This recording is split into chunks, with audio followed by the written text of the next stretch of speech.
I can tell we're not going to get along, promise. I know. It's gonna be a Welcome. problem. It's Mark Littlewood from Business and Software. It's the second hangout this week, and we're greatly blessed with the presence of Promise Phelon from TapInfluence, who's going to be talking at BoS USA, the 10th BoS USA, Yes. in a couple of weeks, on the topic of culture and what real culture is. Promise, say hello. Hey, good morning, everyone. How are you? I'm doing well, and I'm super excited about BoS, and look forward to seeing everyone there and actually meeting you in person finally. Yes, we're really looking forward to it. We're really looking forward to it. So if you have questions and you're watching and want to ask Promise anything, you can do that either by tweeting us using the hashtag BoS2016. We are BoS Conference on Twitter, or you can add a question into the Q&A, and if we deem it good enough, we will answer it and discuss it. But I'm sure it will be good enough because we have a very, very high quality audience here, as ever. So first question, Promise. Yeah. What's influencer marketing? Oh my God, that's a great question. So as you said earlier, I'm the CEO of an incredible company called TapInfluence, and we're the leading marketplace in technology for influencer marketing. And so influencer marketing, imagine if rather than a marketing organization talking about its product, your customers did it for you.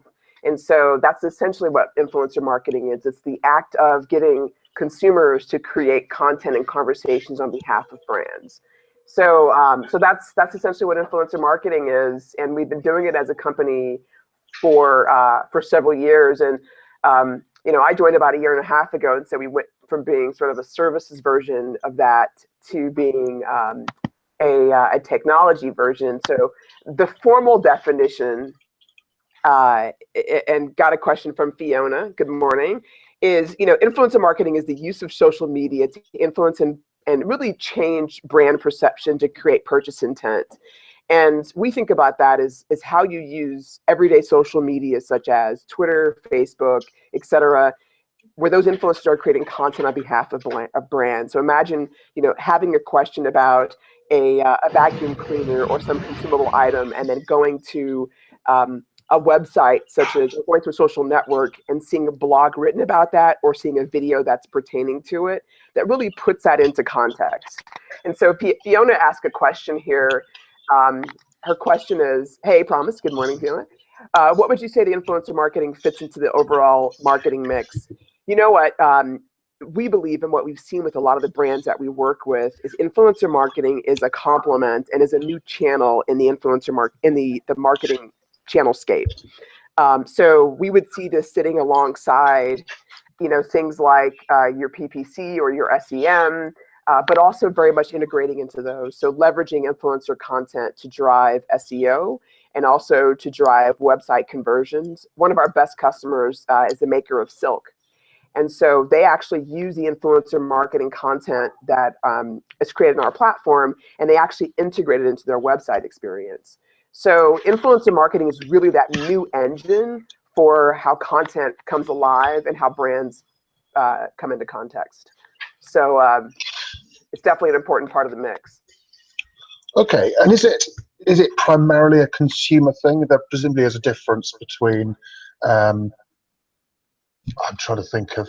The only person I can think of is Britney Spears, but I'm sure there's a better example. Is it about her tweeting, "I love this new Diamante ring," or is it more a kind of a thing that you would use in a business context?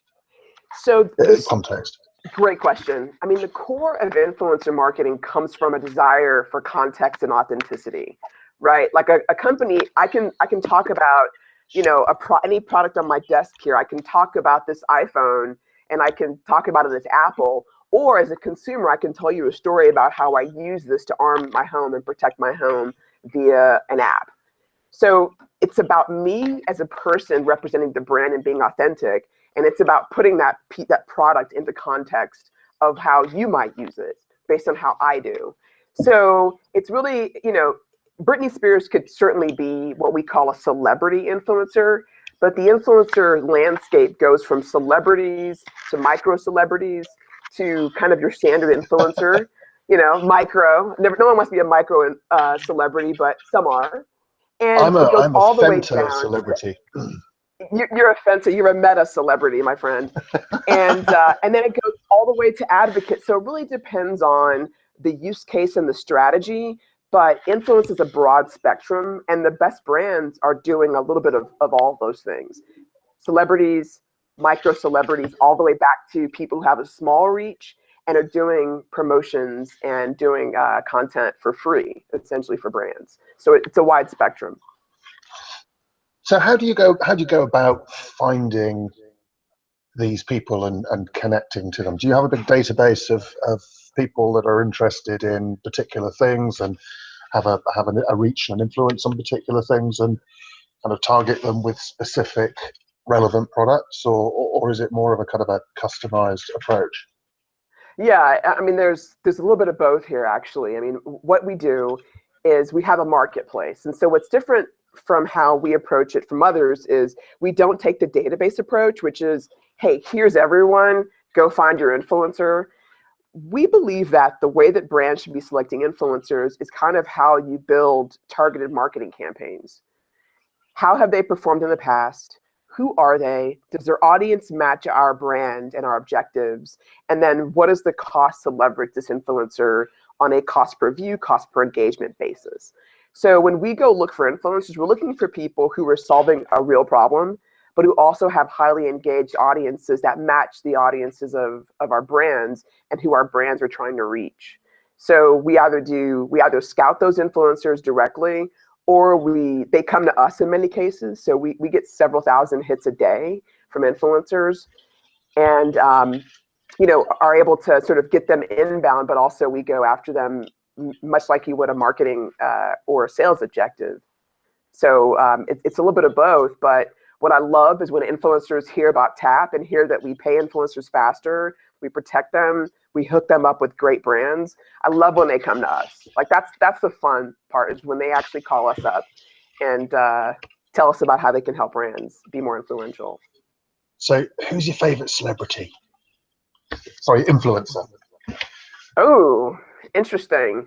Well, I can think of a lot of them. I mean, one of my favorite influencers is a woman who has a blog called Cookies and Cashmere. Have you seen her? So she's kind of like a lifestyle fashion blogger, and she is someone who is pretty active in our marketplace, and she works with all kinds of brands. So she can work with a brand that's looking to do a recipe, or looking to talk about clothing and fashion, lifestyle opportunities. So she sort of covers the gamut. So she's one of my favorites because she's pretty prolific. She's fun to work with. And I hate to say this out loud, but she's really about her audience. And so she's very protective of what brand she represents. And I think that's it's impeccable in terms of how she keeps her word with her followers to bring them stuff that matters and things that she actually uses and cares about. Got you. So a great follow-up question here from Fiona.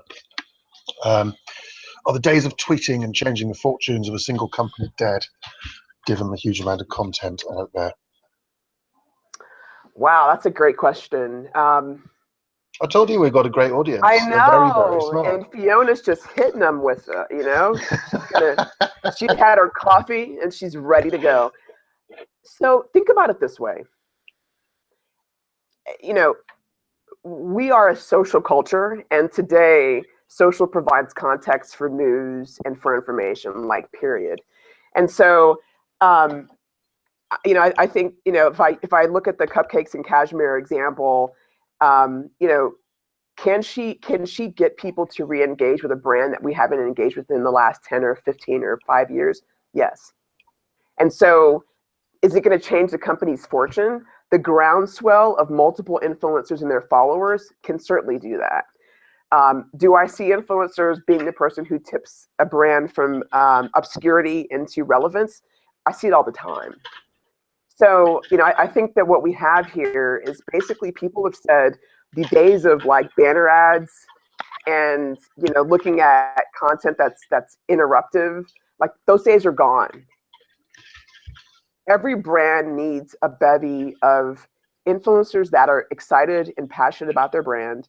And they also need a large groundswell of people who are having conversations that are relevant to what they do.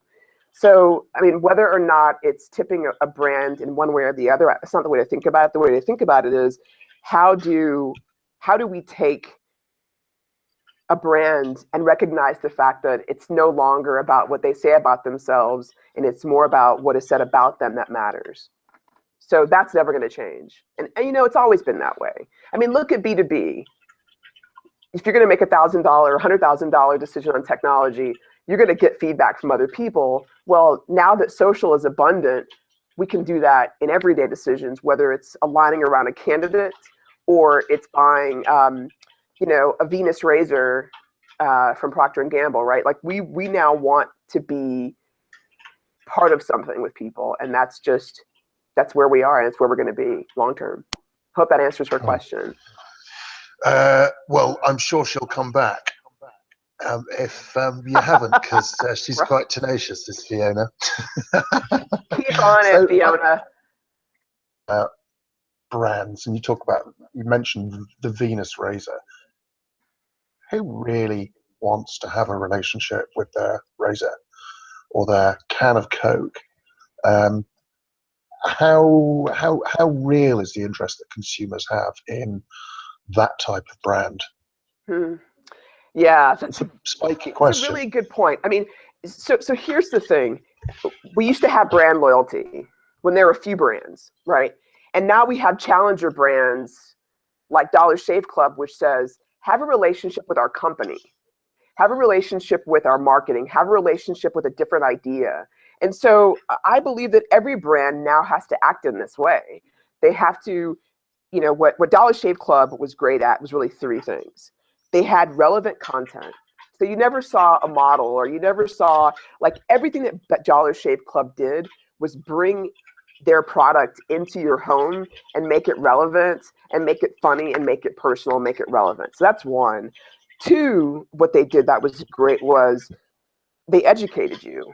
So my mother is a member of the Dollar Shave Club. And what's cool about that is the Dollar Shave Club razor, the woman's razor and the men's razor look exactly the same. And so what they've done is, because they are, and what they've done is they've educated people on how to think about razors and how they spend money, and to get out of kind of the marketing and branding and more into what value are you actually getting. But the last thing that they've done is they were a social company. They were a company that if you tweeted or you emailed them, you'd hear back from someone who mattered, and they would resolve your issues. Every brand now has to be relevant, they have to educate, and they have to be connected. And so when I think about the Venus razor, and I think about companies like Procter & Gamble who are changing the world with their products, it's really now about how do we educate young women about lifestyle care and about healthcare and about, right? So the opportunity that Venus has, or any company in this space, is to be relevant and to educate and to be connected to the consumer. And so people want to have relationships with brands they trust, and that trust is created through relevance and education and accessibility. So yeah, all these products on my desk, or everything I'm looking at right here, is going to require that kind of connection to the consumer. Got you. Okay, so I think there we are. Fiona's quite happy. Smashed it. Thanks, Promise. Thanks, Fiona. I don't know where we're going down the influencer marketing thing. I mean, I think it's a fascinating area, actually. So we'll roll with it, because I'm sure we were going to be talking about culture at some point. But let's answer James. Okay. Can we answer James's question? James has been so patient, and he's like, Fiona will not outdo me this morning. He's like, I had a can of Red Bull, and I'm on her. So James's question is, how do you track the effective influencer marketing? James, you sound like a marketer, so God bless you. We are too.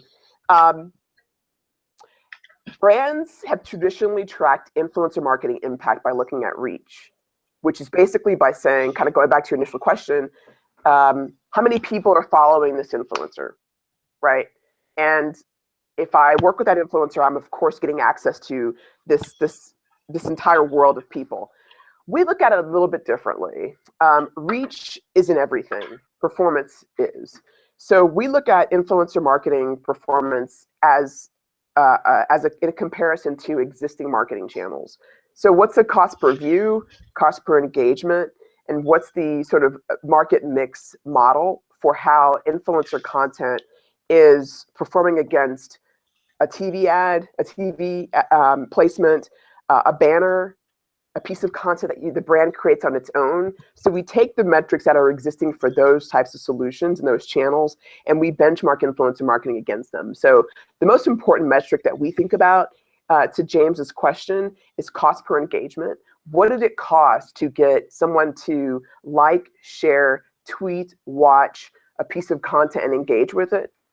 And then what we started doing in partnership with some of the data providers is we can actually measure the holy grail. And this is important. We can now measure the impact on revenue.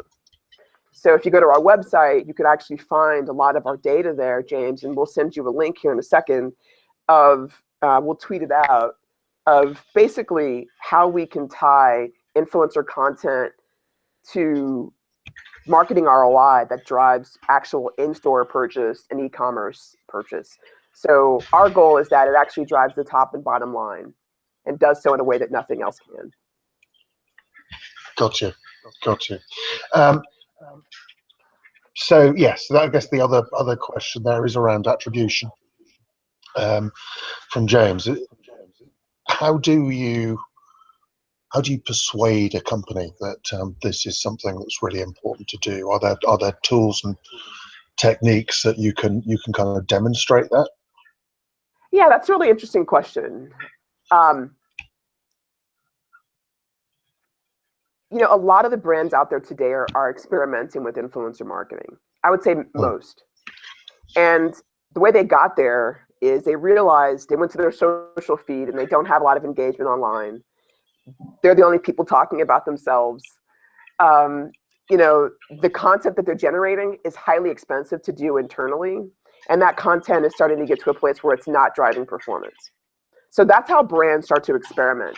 How we get brands to invest and build teams, and goes back to the question that James asked, which is we can tie back to real results and we benchmark it. So one of the things that Nielsen did for us, which was, I would call it a favor, but I think I paid for the research, was that they call that a favor. They call that a favor.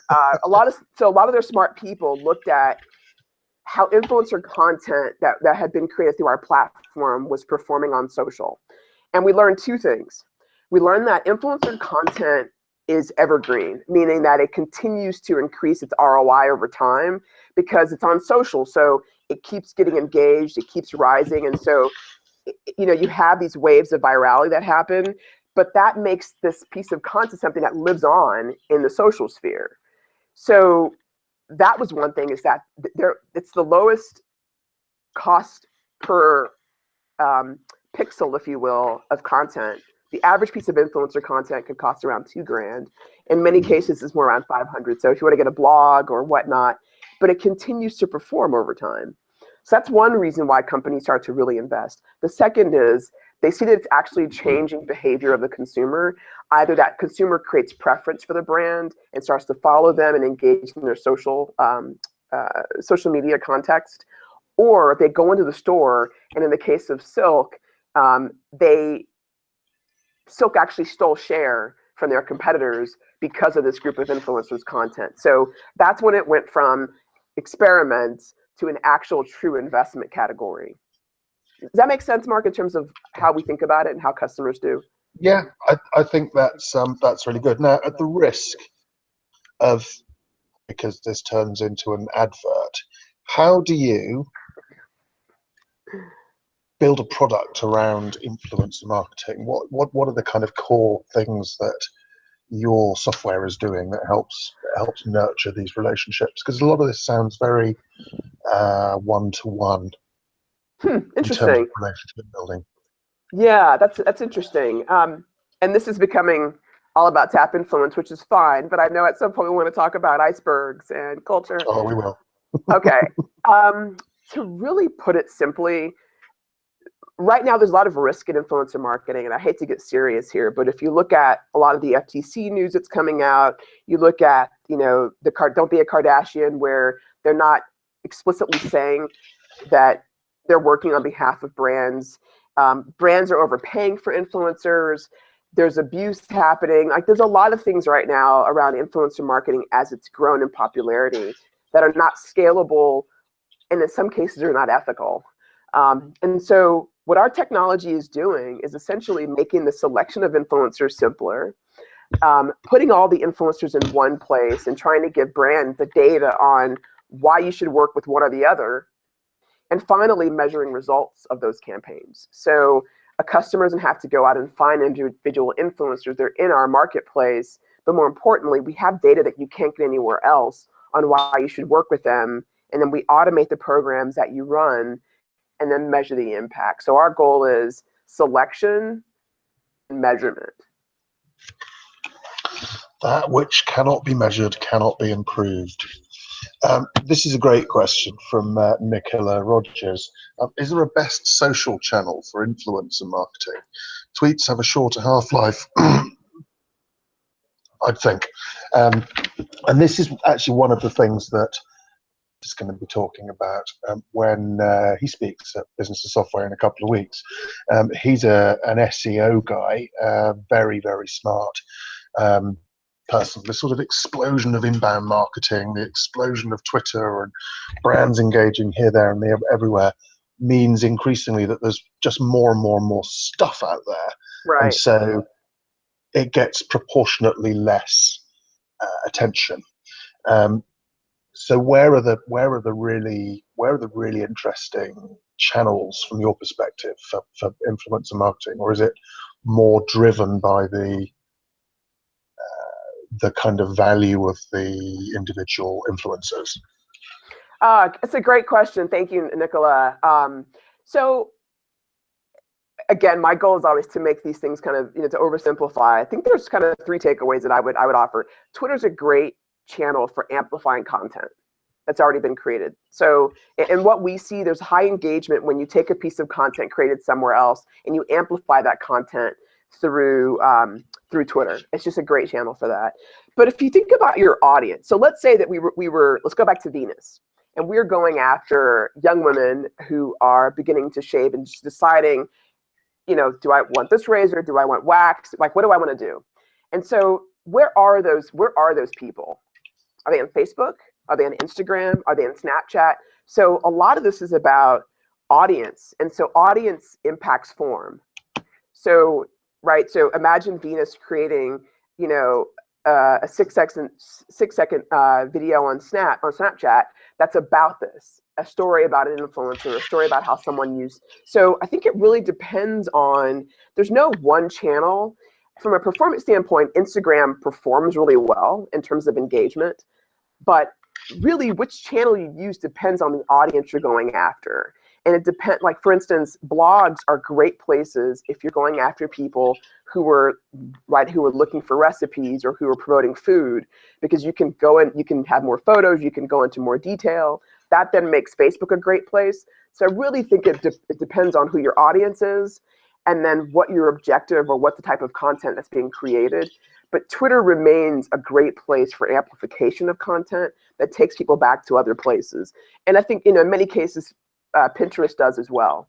So there are contents that are great there are channels great for creation, and there are others that are great for amplification.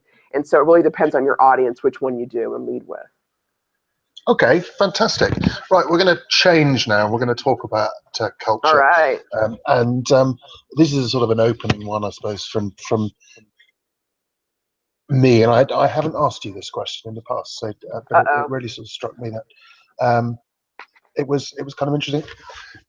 Is there a moment, a particular kind of event, something that happened in your career that made you realize how important culture was, and because it's really tempting, particularly when you kind of go into a job and you start working for businesses. You kind of assume that they're all incredibly rational and all the decisions they make are economically driven, and you know, and then you get into the workplace and you suddenly realise that Bob hates Mary and Mary does everything she can to undermine Bob, and like, it just doesn't work that way. Was there a sort of a moment when you thought, oh my God?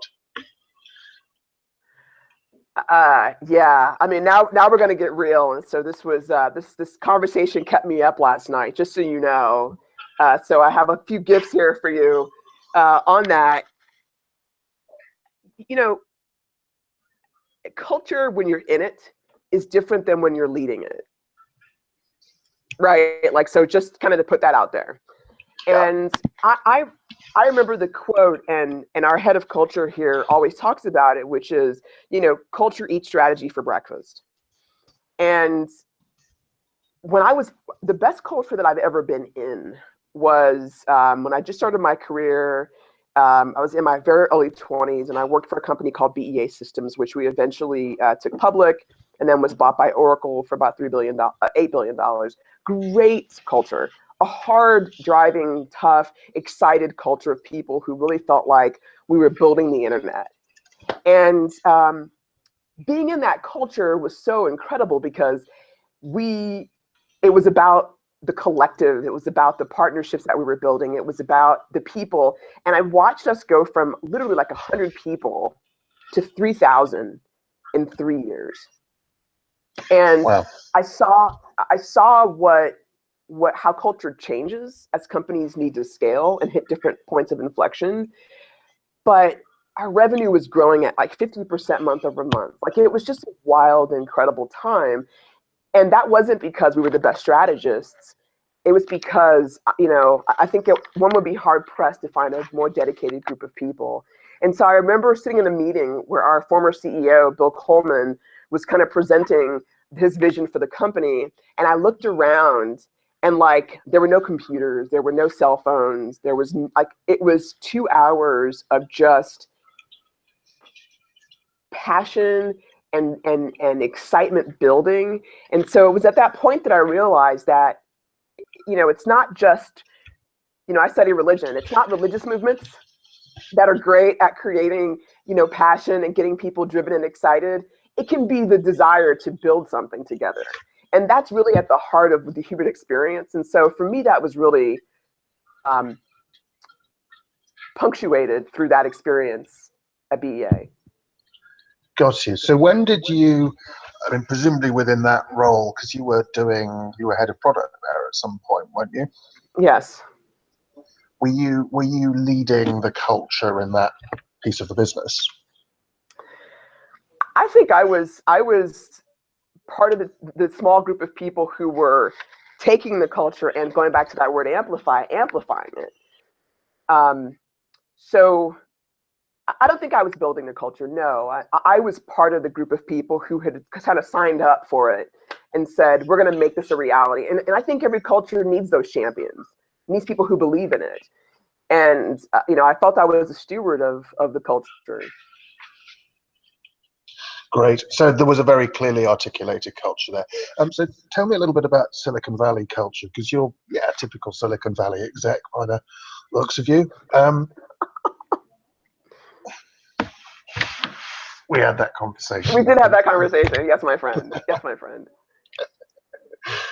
Tell me about Silicon. Actually, let's pick up on this question here from Fiona, who's coming back on.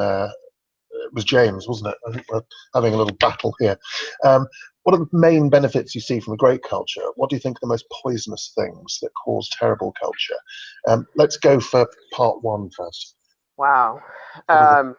Fiona's giving you your money's worth today.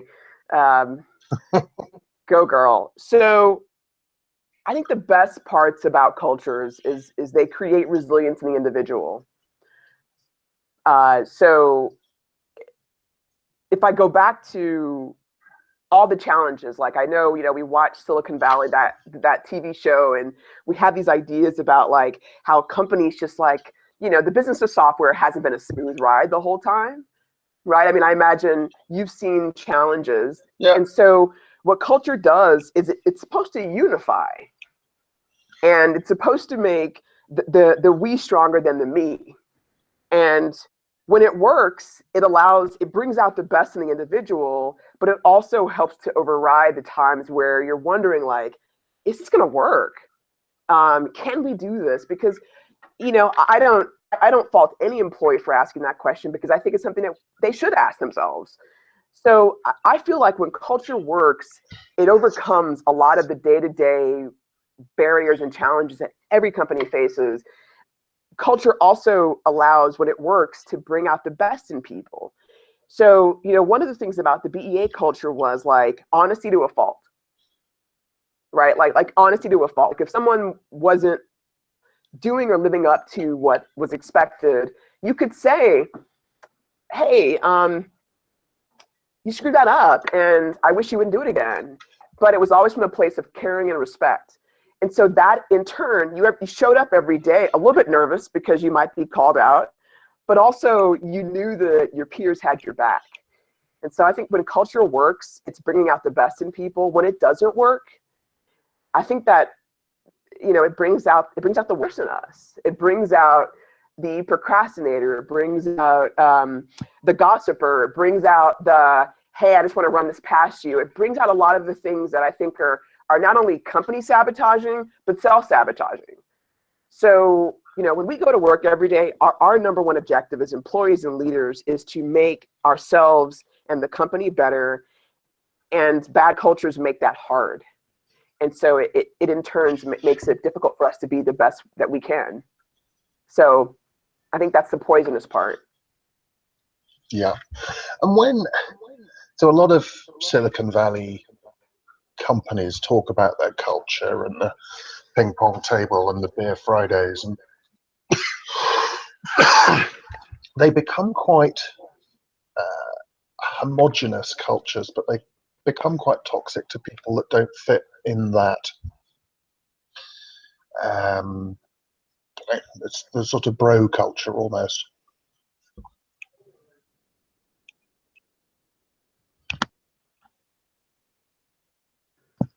Is that something that you've seen a lot of? So I grew up in Silicon Valley, so I can't be too harsh on it. The culture of the Valley itself is one of kind of excellence. It's also a culture of acceptance of failure, which I think is actually one of its finest attributes, is that you can try something and you can grind and you can work really hard and it fails. And if so, you learn from that. And I think every culture needs that piece, which is not everything can be successful. If it is, then you're not getting creativity. But it's a hard culture to live in. It's a great one to be from, but it's a difficult one because people do expect excellence and do expect you to work really hard. So it's a good place to sort of build your career. In terms of the bro culture, again, I think there's a veneer of stereotype of Silicon Valley culture. I mean, so I'm going to challenge that. So there's an idea that there's this bro culture in Silicon Valley of 26-year-old dropout white kids from Harvard. I challenge you, how many of those actually exist in the wild? Very few. So take some of the companies that have recently gone public or have been successful. Look at your Twilios. Look at your New Relics. Look at a handful of companies that are really winning. Their leaders don't look like that. So leaders of some of the most successful Silicon Valley companies, and those teams, they're Asian, they're Indian, they're over 40. So that's the picture that gets painted. But actually working it, so BEA was highly successful. Our founders were Bill, Ed, and Alfred. That's what their names. Yep. Bill was, I believe at the time, a white guy in his 40s. Alfred was an Asian guy in his 30s. Ed was in his 50s. But this is one of the biggest Silicon Valley success stories. And so I think we have to, when building culture, we have to remove this veneer of stereotype. So I'm sure it exists in companies, but the companies that are really being successful, they're quite diverse. Look at the CEO of Pinterest. Like these are actual real leaders who are working hard. And you know, to go back to the ping pong table, which I think is where your question came from, that's something that every company is doing, whether run by a black shaved head CEO, you know, or that's something that every leader, I got to tell you, every leader wants to be loved. Every leader wants to be respected. And the immediate reaction you get from taking your team on an offsite to I don't know, Las Vegas or a ping pong table or beer Fridays, you get an immediate kind of like gratification, but it doesn't really build culture. And so I think that's what we're talking about today is, you know, let's give Silicon Valley a break. I think there's some things that it does well. Yep. I think there's some things it doesn't do well.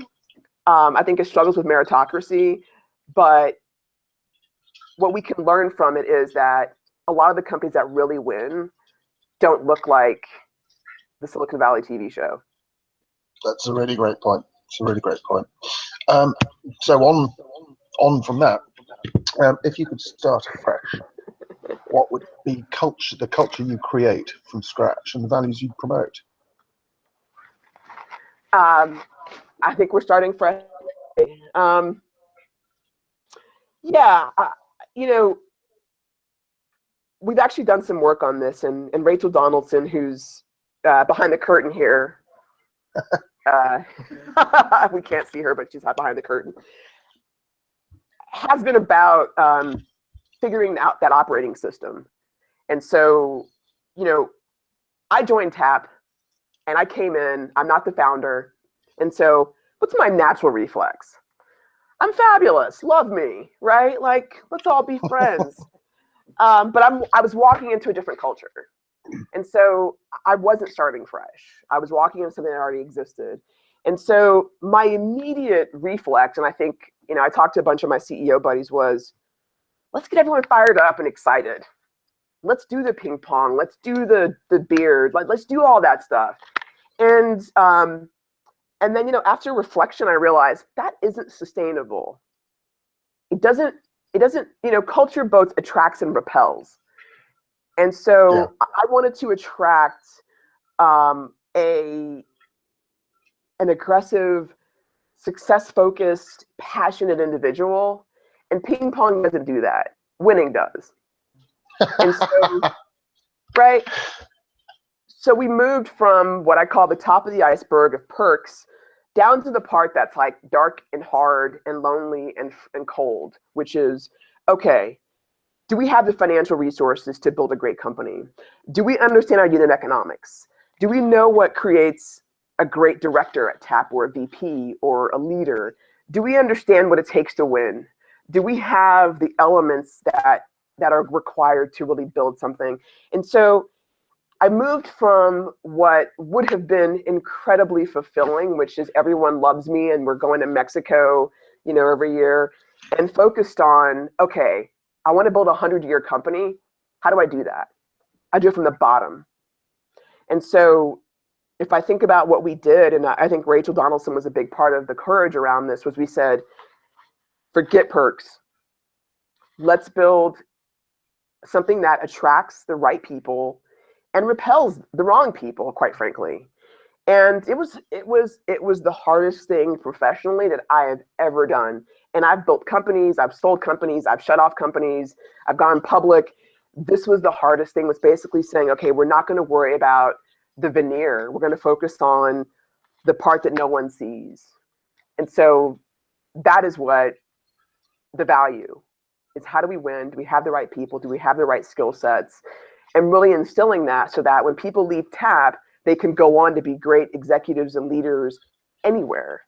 And so we think a lot about how to create great talent. And I think that's exactly what culture and what companies are designed to do. They should be, at least. It's a very long answer to a short question. I'm going to stop that. No, So give me Very some sound good. bites from Very, now on.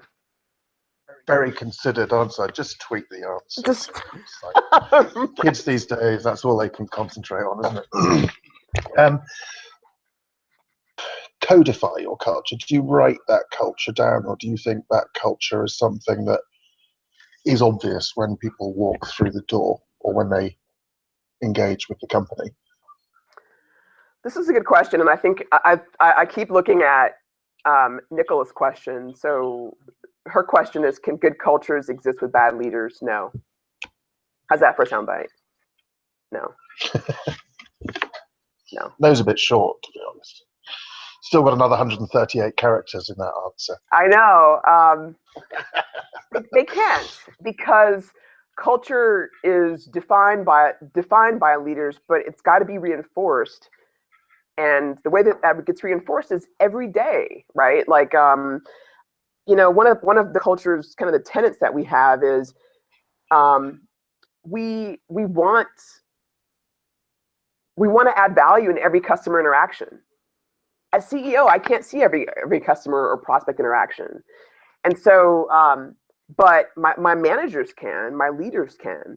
And so if those leaders aren't good, we can't live those cultural tenets consistently unless the leaders are bringing that back every day. And like giving high fives and hugs and like celebrating, like, hey, that was awesome. Like, I love how you handle that customer interaction.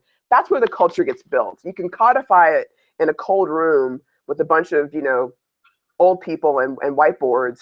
But like where it really hits the road is when someone is interacting with the customer and they remember this interaction is not about me, it's about them. That's where it really comes to life. So Nicola, you're absolutely right with the question. No, it can't exist with bad leaders.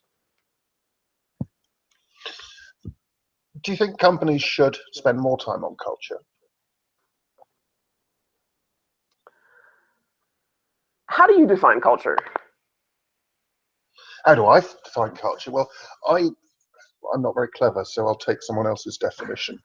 Okay. And I think that was something like culture is the sum of the behaviors you tolerate and encourage, Right. minus the behaviors you don't tolerate and discourage. I remember you sharing that with me, and I actually wrote it down. I thought that was really thoughtful. Yeah, I don't know how much time. Go ahead. I think it's a really good way of thinking about it. But I think sort of a lot of startups think that culture is the ping pong table, which is where this conversation or the talk actually is coming from. And so, you know, are there some kind of, is there a, you're building a startup, you create a startup, you say, okay, this is what we want our culture to be, and you kind of then just reiterate that and say it again and again. Excuse me. Or should you be iterating and really kind of talking about it and banging on about it so that everyone's kind of getting it every day? Yeah, I mean, the definition of culture that you used is it's a daily habit, right? So, you know, I think we spend a lot of time thinking about, you know, I keep this copy of our iceberg close to me. And so that's the definition. But culture is the sum of all those everyday decisions. It's the way you hire. It's the fact that, you know, every company that's listening to me right now that has customers has a bad customer, right? And do they fire that customer? It's what behaviors you reward. It's your reward system. It's who you promote. It's asking people to leave the company. It's every single decision that you make every day. Like one of the things that I want to have at my board level culture is a culture of candor. And so if something happens in the company, good or bad, my immediate reflex is not to figure out, okay, how do I spin this? It's like, no. It's absolute candor. And so I feel like as you're building a company or any kind of organization, you define your culture the best you can, and then you put it aside, and then you remind people every now and then that it's there. but it's how you act. It's how you show up. It's in everything you do as a leader or as an employee that really reinforces that culture. And so, yeah, I think it's something that people should work on. I think it's something that you work on constantly. It's how you, it's, you know, one of the guys I love most in Silicon Valley is a guy named Lars Dahlgaard. And he was a CEO, I think we talked about him, of a company called SuccessFactors.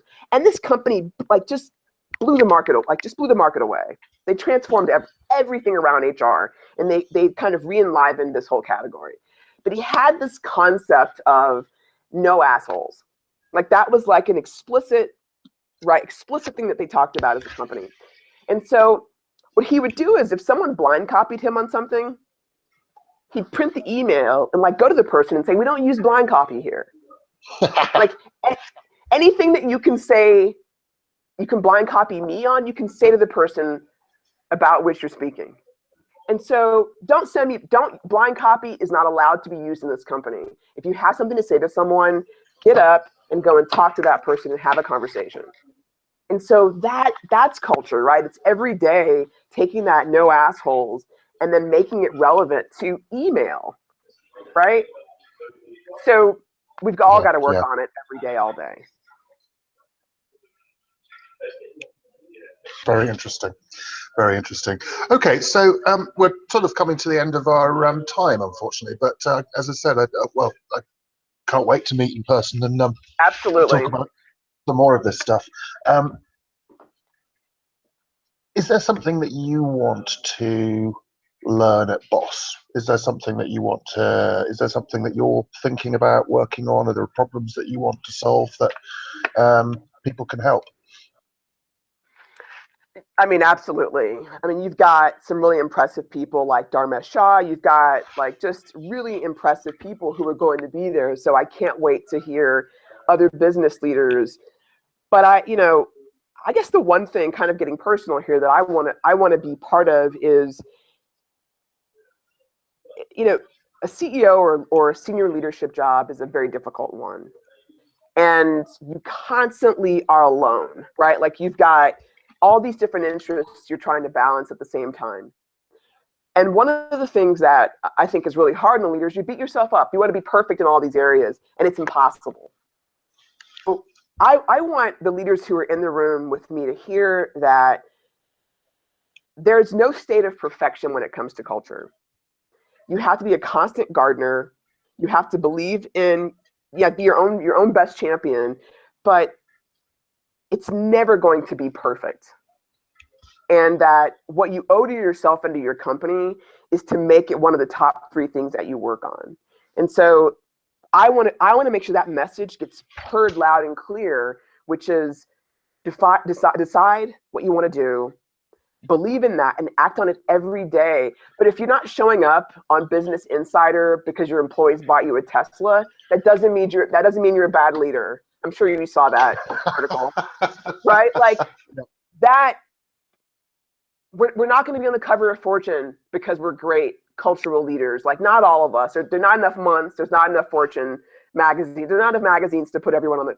But if you are committed to working on it, that is what you owe your team. That is what you owe your culture, is to be that constant gardener and to be someone who's committed. So I want to learn a lot, but I also want to convey that I don't think my culture is perfect by any stretch of the imagination. Do I work on it every day? Hell yes. Am I committed to it every day? Hell yes. Hell yes. So I want that to come across, and I hope it does. I think it will. I have a sneaky suspicion. Promise, thanks so much. Thank you so much. This has been awesome. Sharing your thoughts and spending the time. I'm really looking forward to meeting you, and can't wait to hear you speak some more at BoS. And I know, I'm not sure about James or Nicola, but I know Fiona's certainly registered for BoS as well. So you'll get a chance to meet her. Proper English accent, so she can teach you that one to go with your Australian one. Perfect. Brilliant. Excellent. Okay, so quick reminder, Business and Software USA. It's the 10th one, which we're incredibly excited about, and it's 12th to the 14th of September. So look forward to seeing you there. And Nice thank work. you very much indeed. Promise. Cheers. Bye-bye.